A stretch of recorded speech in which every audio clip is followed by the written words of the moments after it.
So sir ఇప్పుడు zero నుంచి like egg collection, sperm collection నుంచి బ్లాస్టోసిస్ ఎంబ్రియో వరకు కూడా మొత్తం మీ హ్యాండ్స్‌లోనే జరుగుతుంటుంది. సో ఆ ప్రొసీజర్‌లో అసలు ఎలాంటి చేంజెస్ ఉంటాయి sir? Like step 1, stage 2, stage 3 అట్లాగా ఆ ఎంబ్రియో అవ్వడానికి ఫార్మేషన్‌లో ఎలాంటి చేంజెస్‌ని మీరు నోటీస్ చేస్తారు? ఫస్ట్ ఆఫ్ ఆల్ మనం ఫాలిక్యులర్ ఫ్లూయిడ్ అంటాం. అది మనకు డే 1 నుంచి వాళ్ళకి స్టిమ్యులింగ్ ఇంజెక్షన్స్ అంటారు పేషెంట్‌కి.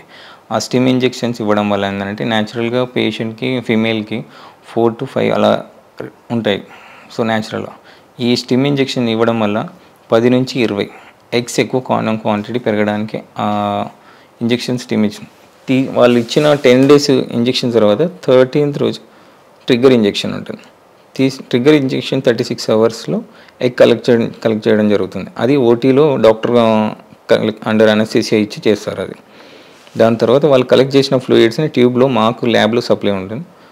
అది కంటిన్యూ ఒక పాస్ బాక్స్ అని ఉంటుంది ఓటీకి అండ్ ల్యాబ్కి. ఆ పాస్ బాక్స్ ద్వారా మేము first position, second position laminar air flow ఉంటుంది. ఆ లామినార్ ఫ్లో ఆ ఎన్విరాన్మెంట్లో చేయాలి.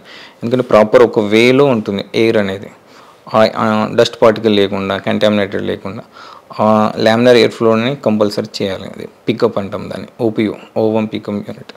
సో కలెక్ట్ చేసుకున్న ఫ్లూయిడ్ని మేము అండర్ మైక్రోస్కోప్ కంటిన్యూ చేయడం జరుగుతూ ఉంటుంది. అది అందులో నుంచి ఎగ్స్ కలెక్ట్ చేసి క్యూములస్ అని చెప్పాను.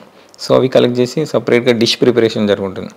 సో ఫ్లూయిడ్ వచ్చేసి దానిలో బ్లడ్ ఉండొచ్చు, వేరే ఫ్లూయిడ్, ఎల్లో కలర్ ఫ్లూయిడ్ ఉంటుంది, follicular fluid.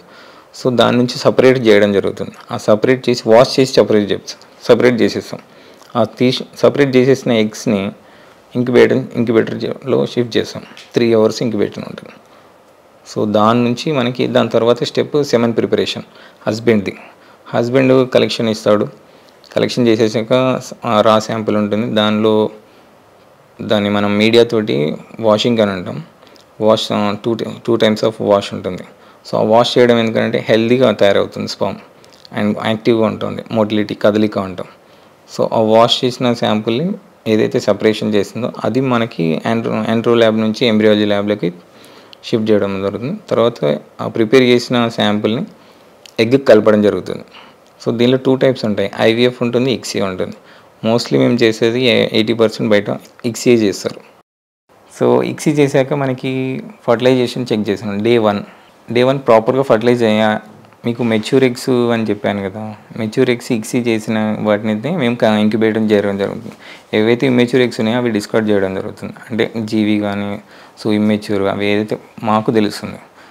So proper mature అంటే మనకు హెల్దీ ఉన్న ఎగ్ అన్నట్టు. సో ఆ ఎగ్లో క్వాలిటీ కూడా మేము చూడడానికి ఎలా ఉంది, అబ్నార్మల్గా ఉందా అనేది. ఇంకోటి మనకి ఇక్సీ చేసే టైంలో ఎగ్ లోపలికి స్పర్మ్ ఇంజెక్ట్ చేయడం జరుగుతుంది. ఆ చేసేటప్పుడు ఎగ్ అనేది హెల్తీగా ఉందా లేదా అనేది మాకు తెలుస్తుంది. అంటే ఇక్సీ స్పర్మ్ ఇంజెక్ట్ చేసే ముందు కోన్ షేప్ రావడం కానీ, స్పిండల్ సైటోప్లాజం ఉంటుంది. సో స్మూత్గా అంటే ప్రాపర్గా కోన్ షేప్ రాకుండా ఇంజెక్ట్ అవుతుంటే ఇమీడియట్గా డెడ్ అయ్యే ఛాన్సెస్ ఉంటాయి. అంటే స్టార్టింగ్ అది మా ఎక్స్పీరియన్స్లో మేము చేసి అడిగి చేయడం. అవి ఆల్రెడీ మనం నేకెడ్ అయితే చూడలేము కదా సార్, దానికి ఎలాంటి ఎక్విప్మెంట్తో చేస్తారు సార్? అది మనకి 2 టైప్స్ ఆఫ్ ఉన్నాయి. ఆర్ఐ మిషన్ ఉంది, నరిషిగా ఉంటుంది. ఆ మైక్రోస్కోప్కి ఎగ్ పట్టుకోవడానికి హోల్డింగ్ ఒకటి లెఫ్ట్ సైడ్ ఉంటుంది, స్పర్మ్ క్యాచ్ చేయడానికి అది రోబోటిక్, అండ్ నరిషిగా అని ఉంటుంది.